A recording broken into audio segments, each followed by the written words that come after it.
veux raconter une histoire, maman, s'il te plaît? Oui, une histoire. Oui, d'accord, les enfants. Vous avez été sages? Vous êtes bien assis? Allez me chercher une histoire. Aujourd'hui, je vais vous lire Trop gâté. Papa, je peux avoir une glace?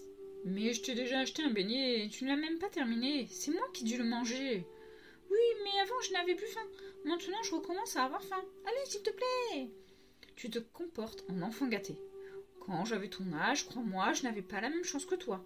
Je vais te raconter mon histoire. Tu vas comprendre. Il était une fois deux parents très pauvres, les miens, qui vivaient avec leurs enfants, ma petite sœur Ernestine et moi, dans une niche délabrée au cœur de la forêt. Nous n'avions presque rien. Ernestine et moi devions partager un unique lit et un unique doudou. Et ça, c'était la période la plus heureuse. Un soir, alors que les gargouilles de mon ventre affamé m'empêchaient de dormir, j'entendis mes parents discuter. « Il nous faut absolument abandonner les enfants, » disait mon père.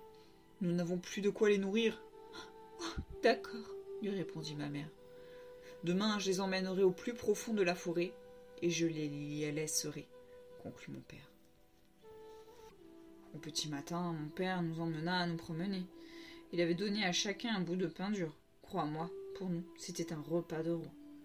Puis, alors qu'Ernestine et moi regardions un écureuil sauter d'arbre en arbre, mon père disparut. Mais heureusement, je suis futé. Durant tout le trajet, j'avais eu la bonne idée de semer des morceaux de pain pour ensuite retrouver mon chemin. « Dis donc, papa, tu ne serais pas en train de me raconter le petit poussé, là?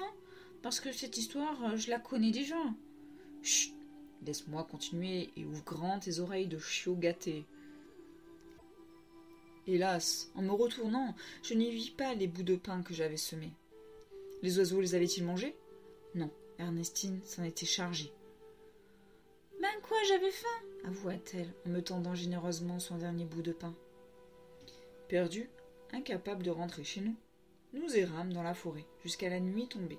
Puis, enfin, nous aperçûmes une lumière. C'était une jolie chaumière. « Cool, papa, tu as fini, parce que moi je... »« Oh non, tais-toi, fiston. Écoute ce qui suit. Tu n'as pas fini d'être surpris. » Dans cette jolie chaumière vivait un ogre mangeur de chiots.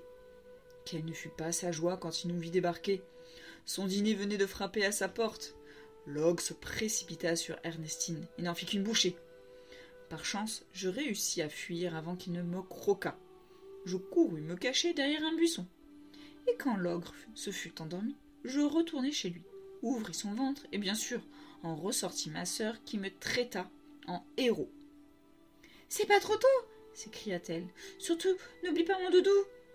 Elle voulait dire notre doudou, que l'ogre avait également avalé. Après des jours passés à nous nourrir de racines et à marcher sur nos coussinets irrités, nous arrivâmes à un village. Là, je travaillais d'arrache-pâte pour le boulanger la nuit et pour le cordonnier le jour.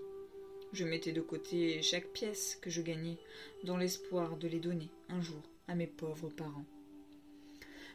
C'est n'importe quoi, les ogres ça n'existe pas. Tu n'as pas de sœur et papy et mamie sont super gentils. Ils ne t'auraient jamais abandonné et tu as tout inventé, papa. Oui, bon, j'admets que j'ai un peu exagéré. Ce que je veux dire avec cette histoire, c'est que vous, les enfants d'aujourd'hui, vous êtes trop gâtés. Tu comprends? Oui, je comprends parfaitement, mais ça ne répond pas à ma question. Laquelle? Ben, je peux avoir une glace ou pas?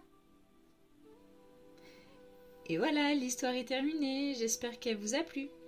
On se retrouve bientôt pour une prochaine histoire. Bye bye!